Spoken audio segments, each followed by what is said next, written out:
ইমাম হাসান আর হোসাইন নবীজির ঘরে যাইয়া নবীজির ঘরের ভিতরে কে যেন নবীজির সঙ্গে কথা বলতেছে। বন্ধুরে, ইমাম হাসান আর হোসাইন এক ভাই আর এক ভাইরে ডাক দিয়ে কই, ভাই গো, ঘরের মধ্যে নানা হয়তো বা জরুরি মিটিং করতেছে, এখন আমরা ঘরের মধ্যে যাব না, আমরা এই বাহিরে আমরা দুনু ভাই বসে থাকবো। এরে বন্ধু, ঘরের ভিতরে নবীজির সঙ্গে অন্য কেউ ছিল না, আল্লাহর ফেরেশতা জিবরাইল আমিন ছিল। জিবরাইল আমিন একটা ওহী নিয়ে আইছে। ওহীটা কি? নবীর স্বপ্ন নয়। জিবরাইল যেই কথা নিয়ে আসবে এই কথাটা হইল আল্লাহর পক্ষ থেকে নবীর জন্য ওহী। জিবরাইল ডাক দিয়ে কই, নবী গো, এই পৃথিবীর জমিনে আল্লাহ তাআলা একজন নারীকে সালাম জানাইছে। ডাক দিয়ে কই, জিবরাইল, কে ওই নারী? কে ওই নারী? নামটা বলে দাও। ডাক দিয়ে কই, নবীজি, ওই নারী অন্য কোন নারী নয়, সেই নারী হইল আপনার কলিজার টুকরা সন্তান হযরতে ফাতেমাতুজ জোহরা। কিন্তু হুজুর, আমার আল্লাহ আপনার ফাতেমাকে জান্নাতি মহিলাদের সর্দারিনী বানাইছে। হুজুর, আপনার বেটি ফাতেমা জান্নাতে না যাওয়া পর্যন্ত পৃথিবীর কোন নারী জান্নাতের মধ্যে যাইতে পারবে না। ও বাদান, এইবারে ইমাম হাসান আর হুসাইন এই কথাটা শুনিয়া খুশি হয়ে গেছে। কিন্তু রে, এক পর্যায়ে জিবরাইল আমিন ডাক দিয়ে কই, নবী গো, আর একটা খবর আছে, শুনবেন নি? আল্লাহর নবী ডাক দিয়ে কই, জিবরাইল, কি খবর আছে বলো না? ডাক দিয়ে কই, নবীজি, ফাতেমার আগে কোন নারী জান্নাতে যাইতে পারবে না, এটা আল্লাহ তাআলার নির্দেশ। কিন্তু হুজুর, ফাতেমার আগে একজন নারী আল্লাহর জান্নাতের মধ্যে ঢুকবে। একটু আওয়াজ করে বলেন সুবহানাল্লাহ। মুসলমান ভাইরা আমার, বন্ধুগণ, ইমাম হাসান আর হুসাইন ডাক দিয়ে কই, ভাই রে, আমার মা জান্নাতে না গেলে কোন নারী জান্নাতে যাবে না। আবার বলতেছে, আমার মায়ের আগে একজন নারী জান্নাতে যাবে, জলদি কইরা মায়ের কাছে চলো। ইমাম হাসান আর হোসেন দুনো ভাই ফাতেমার কাছে চলে গেছে। ডাক দিয়ে কই, মা গো, নানার দরবারে গেছিলাম, আল্লাহ তাআলা আপনাকে সালাম দিয়েছে, আপনাকে জান্নাতি নারীদের সর্দারিনী বানাইছে। কিন্তু মা গো, মনে হয় জিবরাইল নানার সঙ্গে কথা বলতেছিল। জিবরাইল বলেছে, আপনি জান্নাতে না গেলে পৃথিবীর কোন নারী জাতি জান্নাতে যাইতে পারবে না। কিন্তু মাগো, আপনার আগে নাকি একজন নারী জান্নাতে যাবে। এরা বন্ধু, ফাতেমা এই কথা মনে নিলেন না। ঠিক জোহরের নামাজের পরে হযরত আলী আর নবীজি যখন কামরায় যখন আসলো, আল্লাহর নবী ঘরের মধ্যে ঢোকার পরে ইমাম হাসান আর হোসেন ডাক দিয়ে কই, মাগো, আমাদের কথা বিশ্বাস করলেন না, এখন নানাকে জিজ্ঞাসা করেন। জোরে বলেন আল্লাহু আকবার। ঘরের মধ্যে যখন ঢুকছে, ইমাম হাসান আর হোসেন ডাক দেখো, নানা, ওই যে গল্প করলেন, কোন এখন মার লাগে, কোন কোন কোন? আল্লাহর নবী আলীর দিকে তাকাইতেছে, আলী নবীর দিকে তাকায়। আলী ডাক দেখো, নবী গো, আর গোপন করে লাভ নাই, ওপেন করে ডাক দেখো, ফাতেমা, ও ফাতেমা, আমার আল্লাহ তোমারে সালাম জানাইছে। সুবহানাল্লাহ কর না। ও ফাতেমা, আমার আল্লাহ তোমারে জান্নাতের টিকিট দিছে, শুধু দেয় নাই, জান্নাতি নারীদের সর্দারিনী বানাইছে। কিন্তু ফাতেমা, তোমার আগে একজন নারী জান্নাতে যাবে। সুবহানাল্লাহ কর না। ফাতেমা কয়, আল্লাহ, ও বাবা, আব্বা, আমার আগে একজন নারী জান্নাতে যাবে, নিশ্চয়ই ওই নারীর আমলটা আমার চাইতে অনেক বেশি। সুবহানাল্লাহ। আরেকবার বলেন সুবহানাল্লাহ। ফাতেমার আগে এই পৃথিবীর জমিনে একজন নারী জান্নাতে যাবে। কয়জন? কথা বলেন, কয়জন? এই নারী শিক্ষিত ছিল না অশিক্ষিত ছিল? কথা কয় না কেন? শিক্ষিত ছিল। আমাদের বর্তমান বাংলাদেশে শিক্ষিত না। আগের যুগে আমাদের মারা তো অশিক্ষিত ছিল। এই জন্য বাবান দেখবেন, যখনই কোনো বেগানা পুরুষ দেখতো, আমার ভাইরা এই ঘন্টাটা লম্বা করে দিত। কথা কয় না কেন? জোরে কয় না কেন? কারণ এরা মূর্খ ছিল।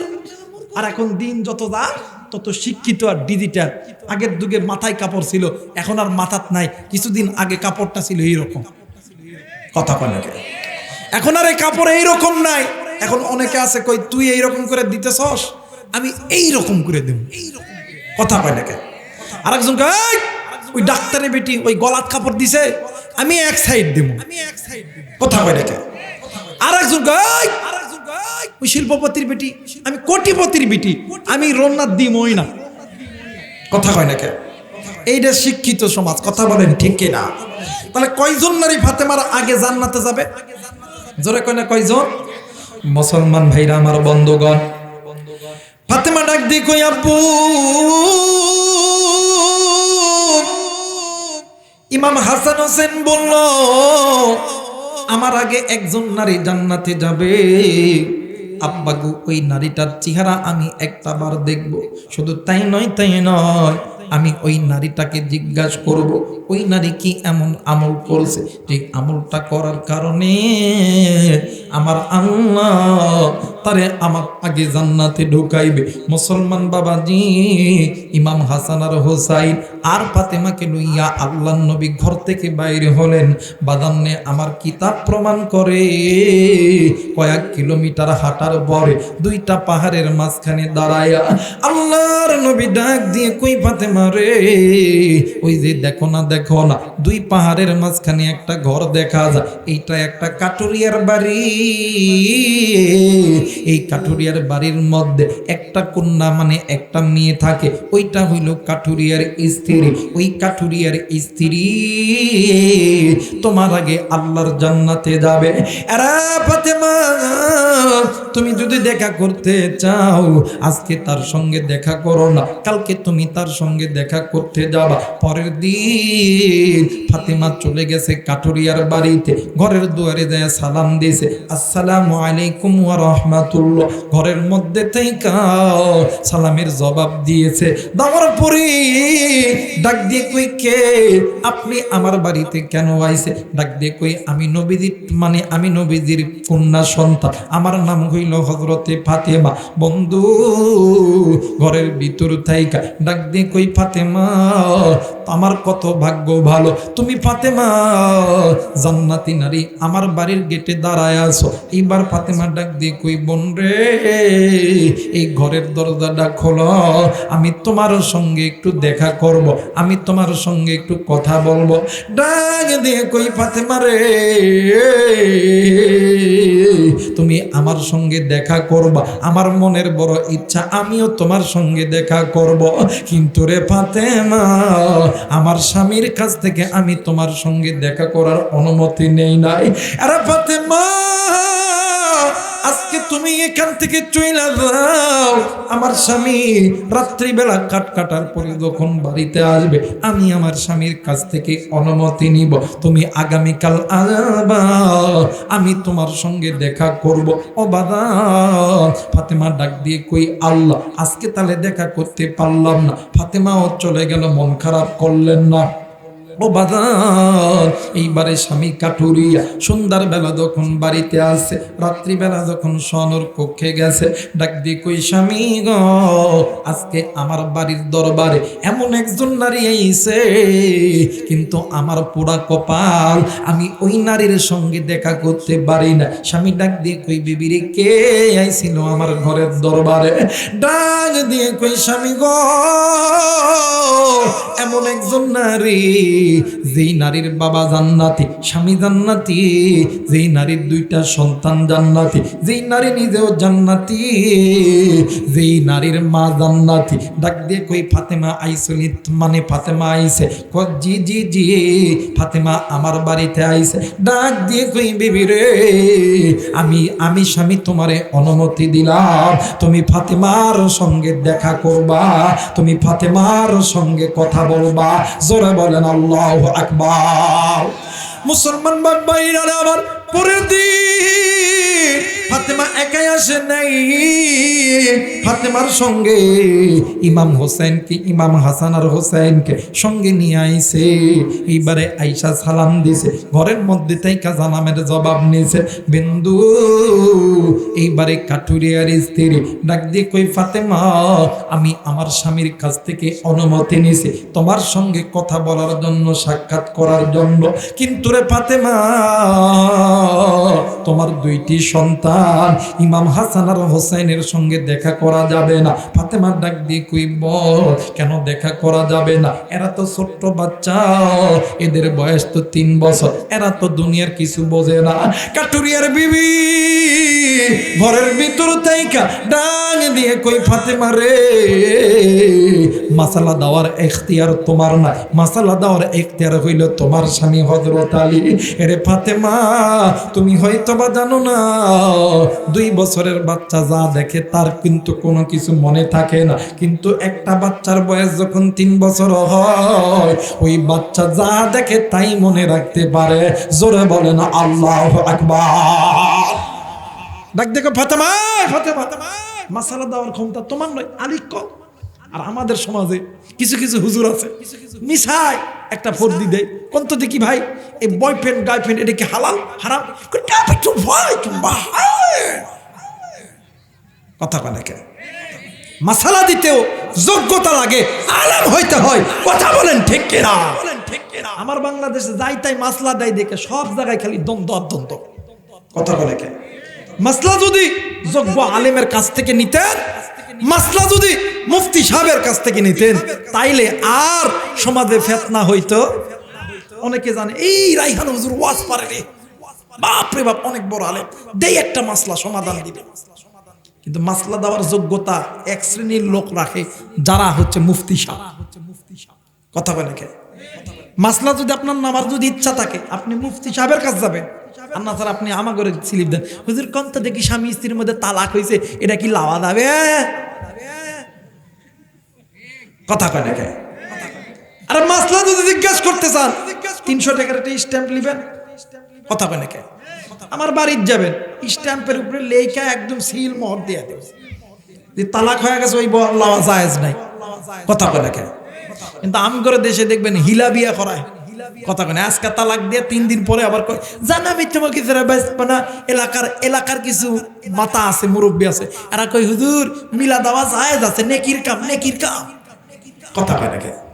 কিন্তু আপনি তো ইসলামের শরীয়ত মিলা দেওয়া এটা সওয়াবের কাম, কিন্তু একজন নারীকে 3 তালাক দিলে 3 তুহুর পালন করতে হয়, হিলা বিয়া দিতে হয়, সেখান থেকে 3 তুহুর পালন করে এরপর বিয়া করতে পারবেন। আপনি আজকে তালাক দিয়ে 1 মাস পরে আপনি যাচ্ছেন। কথা কয় না কে? এটা একদম হারাম, এটা একদম কি হারাম। আমার ভাইরা, ওই কাঠুরিয়ার স্ত্রী ডাক দেখো ফাতেমা, তুমি তো মাসলা জানো না, মাসলা তোমার স্বামীর জিজ্ঞাসা করো।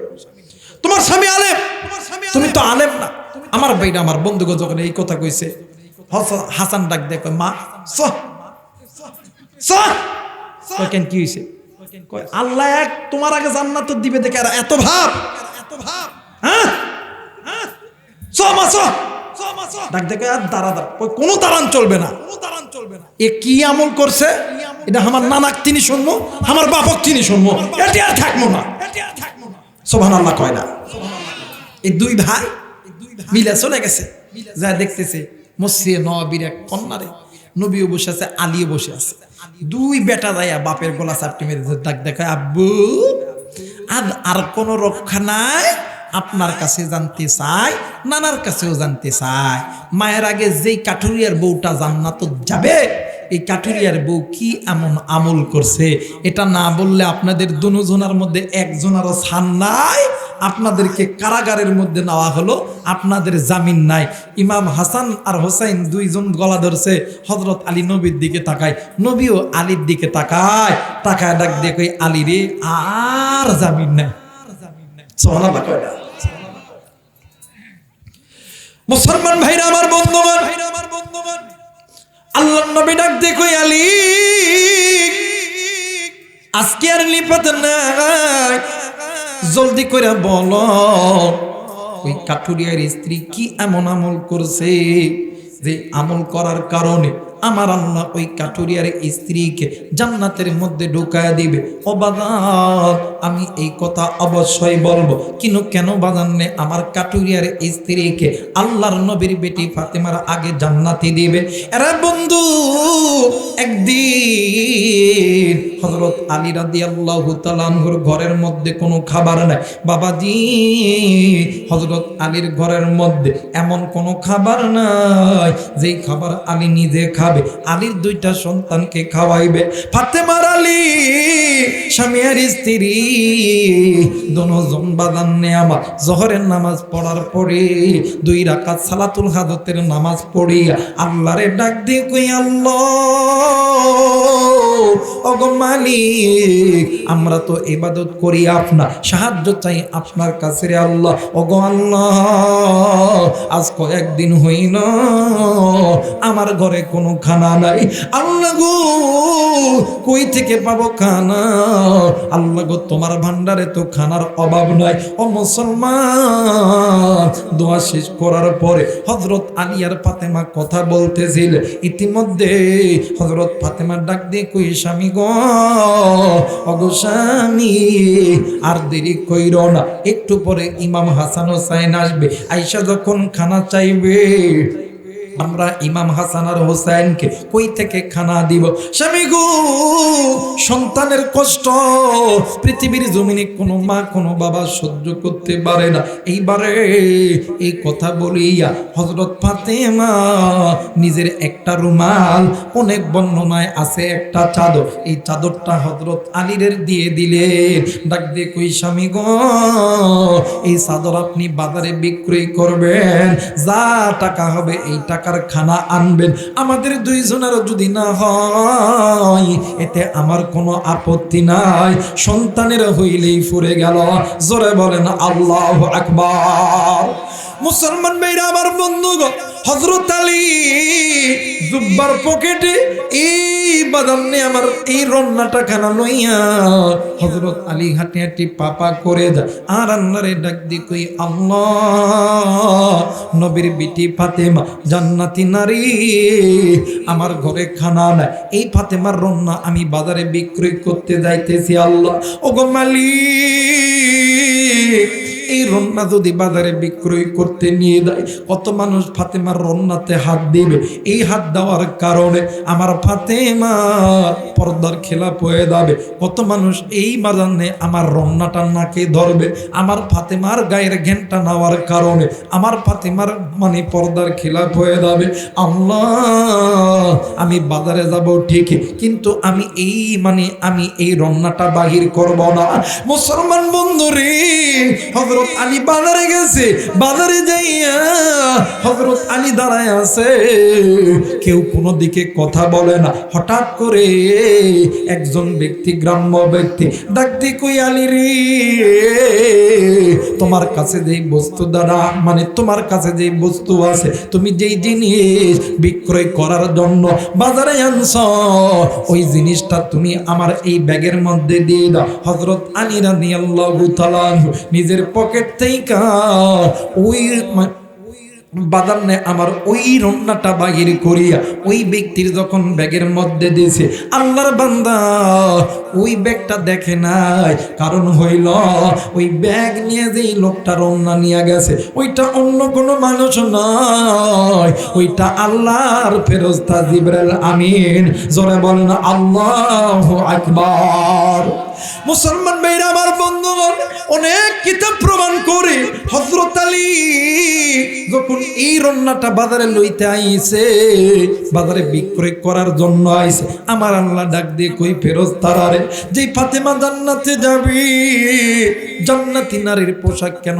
বাজারের মানুষ কিনবে কেন বাজারের মানুষ বিক্রয় করবে যারে যা আলীর হাতে কিছু টাকা দিয়া 6 দিরহাম দিয়া ওই রন্নাটা আমি আল্লাহর জান্নাতে ঢোকায় দাও জোরে বলে না আল্লাহু আকবার মুসলমান ভাইরা আমার বন্ধুগণ এই 6 দিনের নিয়া হযরত আলী খাবারের দোকানে গেছে খাবারের দোকানে যাওয়ার পরে দোকানদারের কাছ থেকে খাবার কিনছে কেনার পর হযরত আলী যখন বাড়ির দিকে যাবে বন্ধুরে ইতিমধ্যে রাস্তার ভিতরে একজন সাইলকারী ব্যক্তি একজন ভিক্ষুক ব্যক্তি ডাক দিয়ে কই আলী রে আজ কয়েকদিন হইল আমার এই জবান দিয়া পেটে কোনো খাবার নামে নাই আলী রে ক্ষুধার যন্ত্রণা সহ্য করতে পারি না আরে বন্ধু আলী ডাক দিয়ে কই আল্লাহ এইদিকে বাড়ির ভিতরে আবার 2টা সন্তান ইমাম হাসান আর হুসাইন কয়েকদিন ধরে না খেয়ে আছে এইদিকে ফকির আমি কারে খাওয়াবো আর কারে বাদ রাখবো? ইতিমধ্যে আমার আল্লাহ আসমান থেকে কোরআনুল কারীমের আয়াত ভাষায় তুলছে, ওয়া আম্মা সাইলা ফালা তানহার। আলী রে, সাইলকারীকে ফেরত দিও না, ভিক্ষুককারীকে ফেরত দিও না।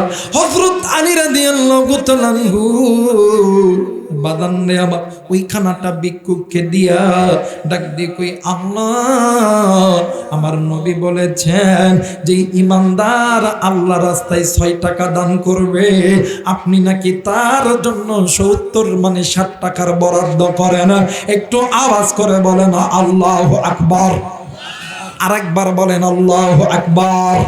কিন্তু আমরা এমন কিপটার ফকিরে যদি হাত পাতিটা দেখে মাফ করেন, মাফ করেন, মাফ করেন, মাফ করেন, কথা কয় না।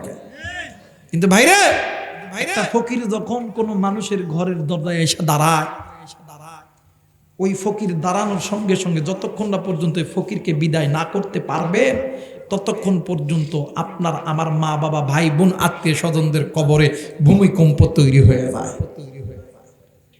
আপনি দিতে পারবেন না, আপনি বলবেন যে ভাই আমাকে মাফ করেন, আমার কাছে টাকা নাই, আমার কাছে টাকা নাই। আর আমাদের সমাজে কিছু কিছু লোক আছে ফকির দেখলে আর মেজাজ গরম, কথা কয় না কে, কাম করছ না, কাম পারছ না, কথা কয় না কে। ভাইরে, ও যদি কামই পারতো ভিক্ষা করতো না, কথা বলেন ঠিক কিনা? ফকির সকল মানুষ ভিক্ষা করে। আমাকে যদি কোন যে হুজুর আপনি ভিক্ষা করেন, আমি করবো, কথা বলেন করবো, জীবনেও করবো না। কিন্তু হ্যাঁ, আমি দোয়ার জন্য ভিক্ষা করবো।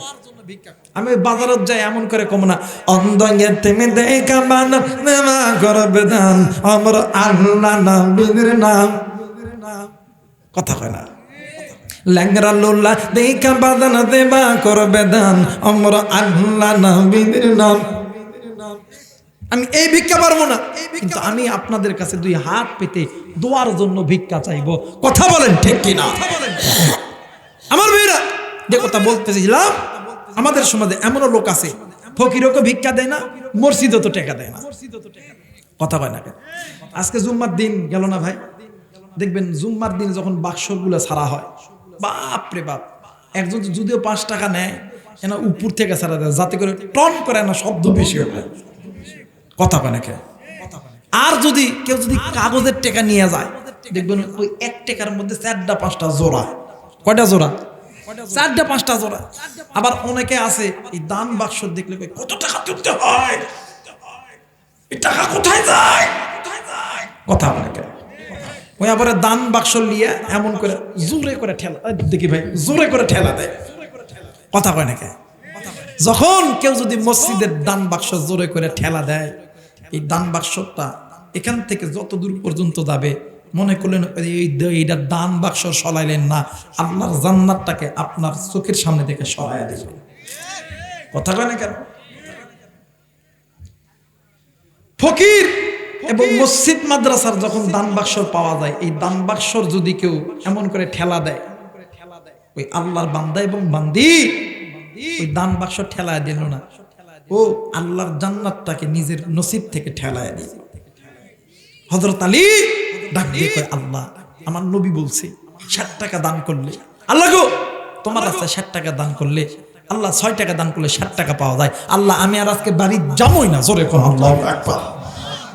কারণ এদের ইমানি পাওয়ার কম না বেশি, কথা বলেন কম না বেশি?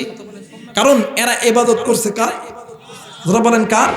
ইয়্যাকা না'বুদু ওয়া ইয়্যাকা নাস্তাঈন, বলেন না ইয়্যাকা না'বুদু ওয়া ইয়্যাকা নাস্তাঈন।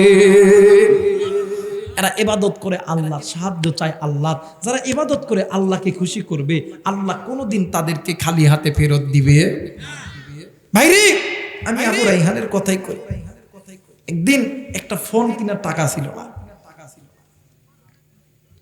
একটা ফোন লাগবে, অনেক দূরে যাবো লেখাপড়া করার জন্য, মাদ্রাসায় ভর্তি হয়েছি, 14 বছর মাদ্রাসায় পড়ছি। একদিন আমার কোনো ভাই কোনো বোন আমারে দেখতে যায় নাই, আমার বাপ ছিল না, অথচ আমার বাড়িতে ভাই ভাতিজি অন্যান্য ভাতিজিরা অনেক বড় বড় স্কুলে কোটি কোটি টাকা খরচ করে পড়ছে। আমি যাব ঢাকাতে ভর্তি হবো, একটা ফোন প্রতিদিন যাতে আমি আমার মায়ের লগে একটা কথা কইতে পারি, ফোন কিনার টাকা যে টাকা দেয় না। আমি আমি আমি ঘরের মধ্যে দরজাটা বন্ধ করে দিয়ে আমি কাঁদতেছি। মা আমারে ডাক দিয়ে কই, বাপরে আজ যদি তোর বাপ থাকতো তোরে আবদার পূরণ করতো, আজ তো তোর বাপ নাই, কিন্তু আমি মা তোরে দোয়া দিলাম একদিন আল্লাহ তোরে এত এত উপরে উঠাইবো, আল্লাহ তোরে এত সম্পদ দিব, ওই দিন আমি মা তোর কাছে থাকতাম না। ভাইরে ভাইরে, এটা মা বাবার মহাব্বত, বরকত। আল্লাহর পথে থাকলে আল্লাহ সব দিবে, কোনো কিছুর অভাব রাখবে, কথা বলেন রাখবে।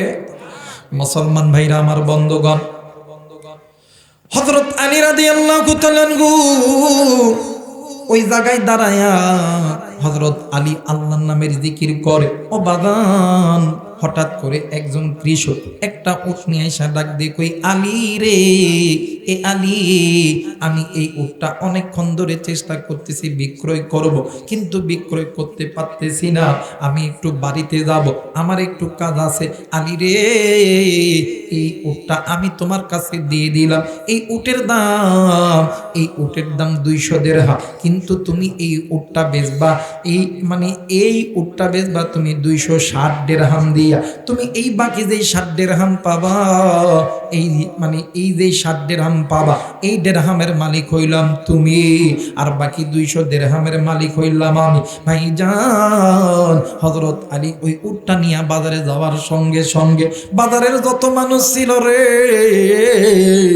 সকল মানুষ আলীর উটের দিকে তাকাইতাছে। অবাদান, একজন ব্যক্তি আইসা ডাক দিয়ে কই, আলী রে, তুমি এই উটের দাম কি চাইবা না চাইবা জানি না, এই উটটা আমার পছন্দ, আমি তোমারে 160 টাকা দিব, 160 দিরহাম তোমারে দিব। ইরে বন্ধু, কোনো দিকে কোনো নজর নেই, খুব খেয়াল করে শোনা চাই বাদানে আমার। ওই দিন হযরত আলী রাদিয়াল্লাহু তাআলা ওই 60 টাকার খাবার, এক বস্তা খাবার নিয়ে যখন মাথায় তুইলা যখন যাবে, বাইরে বাজারের ভিতরে হাজার হাজার মানুষ ডাক দিয়ে কই, আলী রে, এই জান্নাতি খাবারের বস্তা তুমি আমার মাথায় দিয়ে দাও। জোরে বলেন আল্লাহু আকবার, আরেকবার বলেন আল্লাহু আকবার। মুসলমান ভাইরা আমার, বন্ধুরে, এই যে ফাতেমার রমনা, এই রমনা কোথায় গেল? এই যে উটটা কোথা থেকে আসলো? ভাইজান, কিতাবের লেখক লেখে আমার নবী বলেছেন, ফাতেমা এই উটের পিঠে চড়িয়া আমার ফাতেমা জান্নাতে যাবে। কিন্তু এই যে উটে চড়িয়া ফাতেমা জান্নাতে যাবে, এই উট এই যে উটে চড়িয়া ফাতেমা জান্নাতে যাবে, এই উটের গলায় তো কোনো রশি নাই, তাইলে একটা রশির ব্যবস্থা ফাতেমার এই যে রন্নাটা আছে, এই রন্নার কারণে এই যে রন্নাটা আছে, এই রন্না দিয়া উটের গলাতে পেঁচ দিয়া এরপরে উটটাকে জান্নাতে নেবে। এখন এই উটটাকে কে টানবি? একজন লোক সামনের দিকে টানা দরকার, তাইলে আল্লাহ কাকে দিবে? ওই যেই নারী কাঠুরিয়ার স্ত্রী, ওই নারীটা ওই নারীটা ফাতেমার উটের ওই রন্নাটা ধরিয়া, ওই লাগামটা ধরিয়া সর্বপ্রথম জান্নাতে যাবে। এখন আসেন গো মা, ওই নারী কি এমন আমল করেছে? ওই নারী কি এমন আমল করেছে? মাগো, ওই নারী তোমার আমার মতন নারী, ওই নারীও তোমার মতন মা ছিল, ওই নারীও তোমার মতন বোন ছিল। মাগো, ওই নারী জীবনে কোনোদিন স্বামীর কথার অবাধ্য হয় না, জীবনে কোনোদিন স্বামীর স্বামীর সঙ্গে জীবনে উচ্চ গলায় কথা বলে না, স্বামীকে কোনোদিন মানুষের সঙ্গে অপমান করে না। স্বামী যখন যা বলছি আল্লাহর বান্দি মহিলা তখন সেটাই মেনেছে রে গো মা। আজকে মা তুমি কেন মানো না? আল্লাহর নবী ডাক দিয়ে কই, এরা ফাতেমা, ওই কাঠুরিয়ার বিবি এমন একটা মহিলা স্বামীর কথার অবাধ্য হইয়া এমন কোনো কাজ করে না, ঘর থেকে বাহিরে যাইতে লাগলে স্বামীর অনুমতি ছাড়া যায় না। কিন্তু আমার বাংলাদেশে এমন মা আছে রে, স্বামীর অনুমতি ছাড়া বাজারে যায়, স্বামীর অনুমতি ছাড়া বেপরদায় চলাফেরা করে, স্বামীর অনুমতি ছাড়া স্বামীর সঙ্গে কতই না খারাপ ব্যবহার করে। একই খাটে স্বামী থাকে, একই খাটে স্ত্রী থাকে, স্বামী ওই খাটের দিকে ফোন টিপে, স্ত্রী ওই খাটের দিকে ফোন টিপে। এরা বন্ধু শয়তান মাঝখান থেকে বাদান্নে আমার কিলিপ ফুটায় দেয় আর ডাক দিয়ে কই, এ আল্লাহ দেখ না আদম সন্তানদের দুই দিকে পৃথক করছি। কয়েকদিন পর দেখবেন ওই স্বামী ডাক দিয়া কই, আমি আর এই বউ পছন্দ না। ওই স্ত্রী ডাক দিয়ে কই, আমার স্বামী পছন্দ না। মাগো কেন তুমি স্বামীর কথা শুনবা না? কেন তুমি স্বামীর মনোরঞ্জন করবা না? মাগো তোমার মতন মা ছিল আইয়ুব নবীর বিবি, বিবি রহিমা। বিবি রহিমা এমন একজন সতী নারী, যে রহিমা আইয়ুব নবীকে এই পরিমাণ ভালোবাসতো। আইয়ুব নবীর আমার আল্লাহ 18 বছর পরীক্ষা করেছে। কেমন পরীক্ষা? আইয়ুব নবীর পা থেকে মাথা পর্যন্ত সমস্ত শরীরে আল্লাহ তাআলা ঘা দিয়া দিয়েছে। এমন ঘা বাদান্নে আমার ঘা, এমন ঘা যে ঘায়ের ভিতরে পোকা এমন করে কিলবিল কিলবিল করে। আইয়ুব নবীরে এলাকার মানুষগুলো এলাকার মধ্যে থেকে বাহির করে দিয়েছে। ভাইজান আইয়ুব নবীর যতগুলো বিবি ছিল আইয়ুব নবীর ছেড়ে চলে গেছে, কিন্তু সতী নারী রহিমা আইয়ুব নবীর ছেড়ে যায় নাই। আরে বন্ধু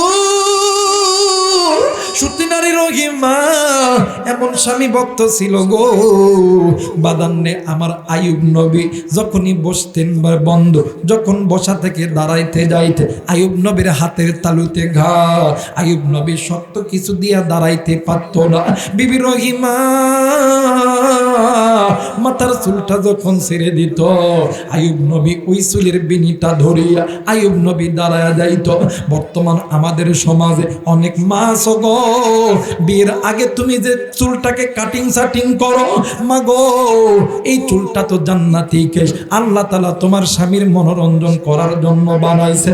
ও মা, তুমি বিয়ের আগে কোন যুবকের মন মনোরঞ্জন করার জন্য তুমি চুলটা কাটো? মা তুমি এদিক সেদিক সাটিং দাও।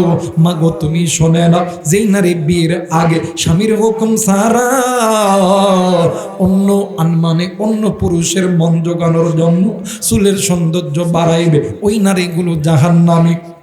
বিবি রহিমা বাদান্নে আমার চুলটা ছেড়ে দিত, এই চুলটা ধরিয়া আইয়ুব নবী দাঁড়াইতো। এরা বন্ধু আমার বেইরা আমার বাবা জিরার একদিন আইয়ুব নবীর ঘা থেকে পোকা জমিনে পইরা গেছে। আইয়ুব নবীর ঘায়ের মধ্যে চুলকানি শুরু হয়ে গেছে। নখ দিয়া চুলকাইলে ওই জায়গায় ঘা রক্ত বের হবে। বিবি রহিমা নিজের আগমানে নিজের দিব্বার আগা দিয়া ওই জায়গার মধ্যে চুলকায়া দিত। এরা বন্ধু এমন ভালোবাসা বাসতো।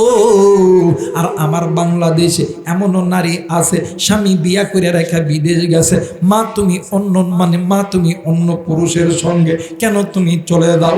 অনেক ভাই আছি বিয়ে করার পর একটা দুইটা সন্তান রেখা বিদেশ গেছে, হয়তো বা ঢাকা শহরে চাকরি করে, এই দেখে বাড়িতে এসে দেখে বউ নাই। মা গো তুমি শুনে নাও গো মা, তুমি জাহান্নামী মা। ও মা তুমি জাহান্নামী মা। আইয়ুব নবীর ঘরে কানে নেই। বিবি রহিমা খাবার নেওয়ার জন্য এলাকায় গেছে। অবাদান এলাকায় যাওয়ার পরে এলাকার বাড়ি বাড়িতে ভিক্ষা করতেছে। কেউ আসনে দিবানি আল্লাহর হস্তে আল্লাহর নবী আইয়ুবের জন্য একটু খানা দিবানি। কেউ বাদান খানা দেয় না। সকলেই ডাক দিয়ে কই, রহিমারে তোর চুলটা তো অনেক সুন্দর, তুই এই চুলটা আমাদেরকে কেটে দে। রহিমা ডাক দিয়ে কই, না না আমি এই চুলটা কেটে দিব না। এই চুলটা যদি আমি কেটে দিই আমার স্বামী কেমনে কইরা বসা থেকে দাঁড়ায়? সকাল থেকে সন্ধ্যা পর্যন্ত প্রত্যেক বাড়িতে বাড়িতে গেছি, কেউ রহিমারে খানা দেই না। বাইরে সূর্যের আলো যখন ডুবে ডুবে অন্ধকার যখন নামবে, বিবি রহিমা নিজের মাথার চুলটা নিজেই কেটে দিয়া ডাক দি কই আল্লাহ, স্বামীর পেটের ক্ষুধা নিবারণ করার জন্য আমি রহিমা আমার চুলটাও আল্লাহ দিয়ে দিল। এই চুলটা দিয়ে যখন খাবার লইয়া বিবি রহিমা যখন বাড়ির দিকে রওনা নিবে, ইতিমধ্যে শয়তান কিছু মুনাফিক আছে আইয়ুব নবীর কাছে গেছে, ডাক দিয়ে কই আইয়ুব রে, তুমি কি শোনো নাই তোমার বিবি রহিমা খাবার চুরি করতে যায় ধরা পড়ছে। আরে আইয়ুব, এলাকার মানুষগুলি তোমার রহিমার মাথার চুলটা কেটে দিয়েছে। ভাইজান আইয়ুব নবী ডাক দিয়ে কই আল্লাহ, ওগো মালিক, তুমি আমারে আর কত পরীক্ষা করবো রে আল্লাহ। আল্লাহ গো, আমার ক্ষুধা নিবারণ করতে যাই আমার স্বামী আমার স্ত্রী খানা চুরি করছে। আল্লাহ গো, আমার স্ত্রীর চুল যেন কারা কেটে দিয়েছে। আল্লাহ, তুমি আর আমাকে কত পরীক্ষা করবা। ইতিমধ্যে জিবরাইল আমিন হাজির হয়ে গেছে, ডাক দিয়ে কই নবী গো, আপনার পরীক্ষার দিন শেষ, আপনি এই জায়গা থেকে দাঁড়াবে, আপনি যেই জায়গায় বসে আছেন এই জায়গার ভিতরে ডান পায়ের গোড়ালি দিয়ে জোরে করিয়া একটা লাথি মারবে, এই জায়গা থেকে পানির ঝর্ণা হবে, এই ঝর্ণার পানিতে আপনি গোসল দিবেন। আরে বন্ধু, আইয়ুব নবী ডান পায়ের গোড়ালি দিয়ে যখনই জমিনের মধ্যে মানে লাথি দিয়েছে, জমিন থেকে ঝর্ণা তৈরি হয়ে গেছে। আইয়ুব নবী ওই ঝর্ণাতে গোসল করার সঙ্গে সঙ্গে আমার আল্লাহ আইয়ুব নবী রে 20-25-22 বছরের যুবক আমার আল্লাহ বানায় দিছে। জোরে বলেন আল্লাহু আকবার। মুসলমান ভাইরা আমার বন্ধু, আইয়ুব নবী ঘর থেকে দূর দিয়া রহিমারে খোঁজার জন্য চইলা গেছে। রহিমা বাড়িতে আইছে, আইসা দেখে স্বামী নাই। কিছু মহিলা আইসা ডাক দিয়ে কই রহিমা, তুমি নাকি খানা চুরি করছো। এই কথা শুনতে পেরে তোমার স্বামী আইয়ুব তোমার উপরে অভিমান করিয়া চইলা গেছে। ও বাদান, এই কথা বলা মাত্র বিবি রহিমা সঙ্গে সঙ্গে উযু বানাইয়া যাই নামাজ ফেলাইয়া 2 রাকাত নামাজ আদায় করছে। নামাজ আদায় করার পর বিবি রহিমা 2টা হাত উঁচু করিয়া আল্লাহরে ডাক দিয়ে কই আল্লাহ, ও মেরে মালিক, কেউ জানে না তুমি জানো আমি আমার স্বামীরে কি পরিমাণ ভালোবাসি। আল্লাহ গো, যে স্বামীর জন্য আমি রহিমা এত কষ্ট করলাম গল্লা, ওই স্বামী যদি আমারে ছাইরা চইলা যায়, আমি রহিমা আমার এই জীবনটা রাখবো না। আল্লাহ গো, কেউ জানে না তুমি জানো স্বামীর পেটের ক্ষুধা নিবারণ করার জন্য আমি রহিমা আমার মাথার চুলখানা কেটে দিয়েছি রে আল্লাহ। এইদিকে আইয়ুব নবী ঘরের দুয়ারে দাঁড়ায় আছে। এক পর্যায়ে আইয়ুব নবী ঘরের দুয়ার থেকে দৌড়ে আইসা ডাক দিয়ে কই আল্লাহ, আগে জানতাম না আমার রহিমা আমারে এই পরিমাণ ভালোবাসতো। আল্লাহ গো, আমি আমার রহিমার প্রতি খুশি, আল্লাহ তুমিও খুশি হইয়া দাও। আমার আল্লাহ ডাক দেখো আইয়ুব, আজকের দিনে তুমি তোমার রহিমার জন্য আল্লাহর কাছে যা চাইবা, আমি আল্লাহর কাছে যা চাইবা আমি আল্লাহ তোমারে তাই দিয়ে দিব। ওগো বন্ধু, ওই দিনের আইয়ুব নবী আল্লাহর কাছে দোয়া করছেন, আল্লাহ ওগো মালিক, তুমি আমার স্ত্রী রহিমাকে, যে রহিমা আমার জন্য দিনের পর দিন মাসের পর মাস রাতের পর রাত কষ্ট করছে, আল্লাহ গো তুমি আমার রহিমাকে আল্লাহ তুমি জান্নাতি নারী হিসেবে ঘোষণা কইরো। জোরে জোরে বলেন আমিন। মুসলমান ভাইরা আমার বন্ধুগণ, এই জন্য বলতেছি ইবাদত করতে হবে আল্লাহর। যারা মুসলমান, যারা ইমানদার, যারা গুনাহ থেকে বেঁচে থাকবে, যারা কোরআন মেনে নিবে, এরা আল্লাহ ছাড়া অন্য কারো দাসত্ব করবে না, এরা ইবাদত করবে আল্লাহ, সাহায্য চাইবে আল্লাহ, জান্নাত পাবে আমার আল্লাহ। কিন্তু বন্ধু, এই দুনিয়া থাকার জায়গা নয়, কেউ এই দুনিয়ায় চিরদিন থাকবো না। এই দুনিয়ার জমিনে আপনার আমার মা ছিল না, আপনার আমার বাবা ছিল না। বাইরে আমি জানি না আজকে এই ময়দানে কে গো তুমি ওই বাগানের ভিতর দিয়ে আইছো, আমি জানি না কে গো বন্ধু তুমি ওই আম গাছের ভিতর দিয়ে আইছো, আমি জানি না রে বন্ধু কে গো তুমি ওই কবরস্থানের ভিতর দিয়ে আইছো, ওই বাগানের ভিতর থাইকা, ওই কবরস্থানের ভিতর থাইকা, আমি জানি না রে। কার জানি আদরের মা ডাক দিয়ে কই বেটা রে, আজকে কবরে আইসা খবর পাইছি এলাকার ভিতরে জান্নাতের বাগান লাগাইছি। এই জান্নাতের বাগানে আলেমদের হাতে হাত রাইখা দোয়া করলে আল্লাহ কবরে আযাব মাফ করে দিবে। আজকে বেটা তুই আরামের বিছানায় ঘুমাইলি, আমি মা বাবার জন্য দোয়া করতে পারলি না। আরে বেটা উঠ, হারামের বিছানাটাকে হারাম কর, আমি মায়ের জন্য আমি বাবার জন্য একটু দোয়া করি। বেটা শোন শোন শোন, আমি মা এই কবরে জাহান্নামের আগুন সহ্য করতে পারতেছি না, আমি বাবা এই কবরের সাপ বিচ্ছুর দংশন সহ্য করতে পারতেছি না। আরে নওগাঁর বাবা জিরা রে, আরে নিয়ামতপুরের মাগো, কলিদার টুকরা যুবক, কলিদার টুকরা ভাইয়া, কলিদার টুকরা যুবতী, একটা বার দিলটা নরম করে দাও।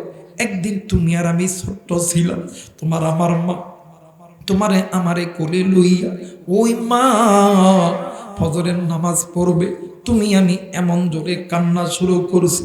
ওই দিন মা ফজরের নামাজ পড়তে পারে রে, এমনও সবাই গেছে রে, তোমার আমার বাবা জোহরের নামাজ পড়ার জন্য মসজিদে যাবে, ইতিমধ্যে তুমি আর আমি ওয়া ওয়া করে কাঁদছি।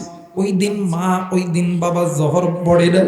এমনও সময় গেছি তোমার আমার ডায়রিয়া, তোমার আমার নিউমোনিয়া, তোমার আমার শ্বাসকষ্ট, তুমি আমি অসুস্থ, মা আর বাবা তোমারে আমারে লইয়া এই তো নিয়ামতপুর মেডিকেলের মধ্যে অথবা মহাদেবপুর মেডিকেলে অথবা নওগাঁ মেডিকেল হসপিটালে তোমারে আমারে লইয়া একদিন না, 2 দিন না, 3 দিন না, সপ্তাহ পর সপ্তাহ ওই জায়গায় ছিল। মা ওই জায়গায় তোমার আমার সেবা করতে লাইগা জনম দুঃখিনী মা নামাজ পড়তে পারে নাই। তোমার আমার বাবা রিক্সা চালাইয়া, ভ্যান চালাইয়া, জমিতে কাজ করি তোমার আমার জন্য টাকা জমাইছে, ওই বাবাও নামাজ পড়তে পারে নাই। উম্মতের আলেম এই জায়গায় আছে, জিজ্ঞেস করো এক ওয়াক্ত নামাজ কাদা করলে 80 হুব্বা জাহান্নামে জ্বলতে হবে। মুহাদ্দিসিনে ইকরাম বলে এই 80 হুব্বার সময় পড়িবা 2,88,00,000 বছর। বাইরে আমি জানি না রে বন্ধু, এই ময়দান থেকে কার মাদানি নামাজ কাদা কইরা দুনিয়া ত্যাগ করছে, আমি জানি না। এই ময়দান থেকে কার বাপদানি নামাজ কাদা কইরা কবরে গেছে, আমি জানি না রে বন্ধু। কার বাদানি গুনাহ কইরা কবরে গেছে। আজকে ওই মায়ের জন্য কি দিলটা নরম হয় না? ওই বাবার জন্য কি দিলটা নরম হয় না? বাইরে এই জায়গায় অনেকেই আছে, জানি না কার জানি মা নেই, তোমার যেমন মা নেই, আমার নবীরও কিন্তু মা ছিল না। তোমার যেমন বাবা নেই, আমার নবীরও কিন্তু বাবা ছিল না। তোমার যেমন মাও নাই, বাবাও নেই, তুমি যেমন এতিম, আমার নবীরও কিন্তু মাও নাই, বাবাও নেই, আমার নবীও কিন্তু এতিম। নবীরে বন্ধু, মুসলমান ভাইরা আমার বন্ধু, ওই নবী মায়ের কথা যখনই মনে হইত আমার নবীজি মামা কইরা চিৎকার দিয়া কাঁদত। আজকে যুবক তুমি ওই মায়ের কথা কেন মনে করো না?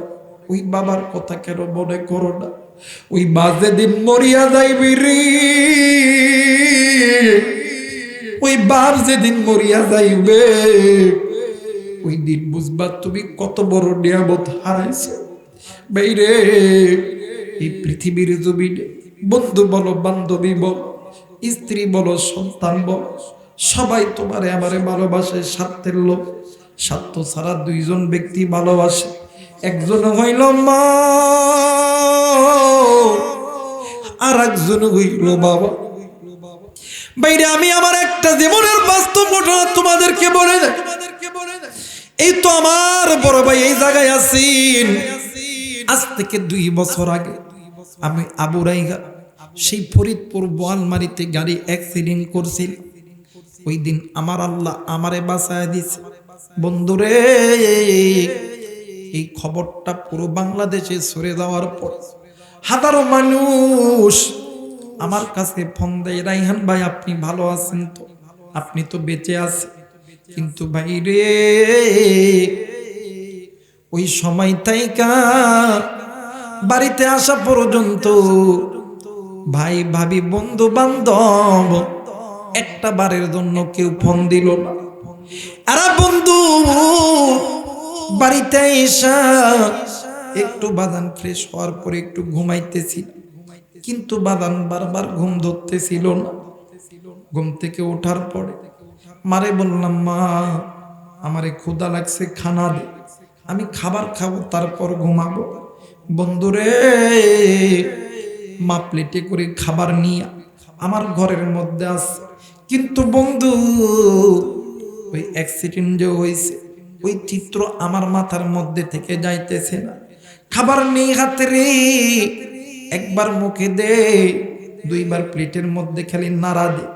এক পর্যায়ে আমার মা ডাক দিয়ে কই, বাবা গো তোর পুরো চোখ মুখ কেমন জানি শুকিয়ে গেছে রে বাবা, বল বল বল তোর কিছু হয়েছে নাকি? আমি কইলাম, মা আমার কিছু হয় না। আবার মা জিজ্ঞেস করছি, রে বাবা রে তোর কিছু হয়েছে নাকি? আমি আবার বলছি, না মা আমার কিছু হয় না। আমার মা ডাক দিয়ে কই, বেটা রে কালকে ঠিক আসরের নামাজের পরে আমি মায়ের অন্তরের মধ্যে কেমন জানি বারবার তুই সন্তানের কথা কেমন জানি মনে পড়তেছিল। হ্যাঁ বেটা, আমি মা যেখানে বারবার তোর নামটা আমার জবানে আসে। রাত্রিবেলা যখন ঘুমাইছি বেটা কসম আল্লাহর, 1 মিনিটের জন্য আমি জনম দুঃখিনী মায়ের চোখে ঘুম আসে নাই। বারবার খালি তোর কথাই আমার মনে পড়তেছে। রাত্রিবেলা উঠি ওযু করলাম, আবার 2 রাকাত নামাজ পড়িয়া দোয়া করলাম, বেটারে সারা রাত খালি তোর কথা মনে হইতেছে। আর মনে হয় আমি মায়ের অন্তর থেকে কি যেন হারায় যাইতেছে, বাইরে নিজের আমি কার ধরে রাখতে পারলাম না। আল্লাহরে ডাক দিয়ে কই, আল্লাহ যেই মায়ের কাছে ফোন নেই, যেই মায়ের কাছে কিচ্ছু নেই, এই মায়ের কাছে তুমি খবর পৌঁছে দিছো, আমি কেমনে করে এই খবরটা গোপন করতে পারি? আমি মারে জড়ায় ধরলাম, মা আমি গতকাল আমার গাড়ি মারাত্মক অ্যাক্সিডেন্ট হয়েছিল গো মা, কিন্তু আমার আল্লাহ তুই মায়ের দোয়ার বরকতে,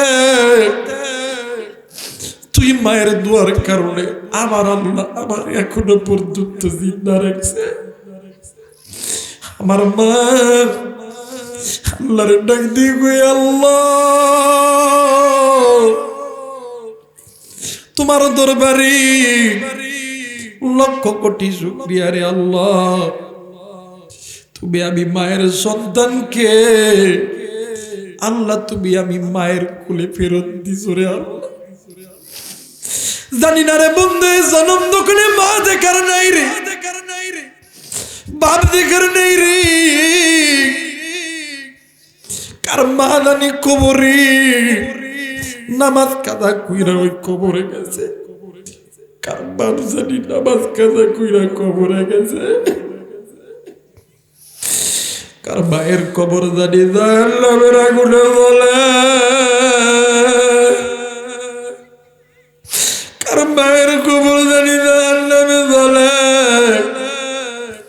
আর তুই আমি কেমন নাফরমান সন্তান রে, সপ্তাহে একটা দিন শুক্রবার ওই মা বাবার কবরটা জিয়ারত করতে পারি না। যাই মায়ের জন্য আজকে তুমি আমি বড় হয়েছি, যাই বাবার জন্য, যাই বাবা মার টাকা পয়সা খাইয়া আদর ভালোবাসা খাইয়া আজকে তুমি আমি চাকরিজীবী হয়েছি, ডাক্তার হয়েছি, ইঞ্জিনিয়ার হয়েছি। ওই মা এই নিথুর গ্রামের মধ্যে থাকে, তুমি আমি নওগাঁতে, তুমি আমি রাজশাহীতে ফ্ল্যাট বাড়ির মধ্যে থাকি। আর শীতের দিন জনম দুঃখিনী মা এই ঘরের শীতের মধ্যে মাটির ঘরে কোন কোন কইরা কাঁপে, মা হাঁটতে পারে না। তুই স্ত্রী সন্তান লইয়া নওগাঁই থাকলি, রাজশাহী থাকলি, ওই মায়ের কথা কি তোর মনে পড়ে না? আরে না পড়ো মা, যার দ্বারাই সিন্নি খাইলি তুই মোল্লা চিনলি না, যে মা তোরে আমারে এত কষ্ট করে মানুষ করলো, আজকে একটা দিন ওই মায়ের কবরটাও তুই জিয়ারত করতে পারলি না রে। আমি আবুরা এখান তোরে বইলা গেলাম, একদিন তুইও সন্তান হবি, তুইও বিয়ে করবি, তোর সন্তান হবে, তুইও বাবা হবি। আল্লাহর কসম তোর সন্তান জীবনে কোনোদিন তোর জন্য দোয়া করবে না। আজকে তুমি আমি সন্তান হইয়া ওই মায়ের জন্য, বাবার জন্য আমি গুনাহগারের সঙ্গে কে কে দোয়া কইরা বাড়িতে যাবে, দুই হাত উঁচু করিয়া আমার আল্লাহর একটা বার দেখায় দেন। নারায়ে তাকবীর।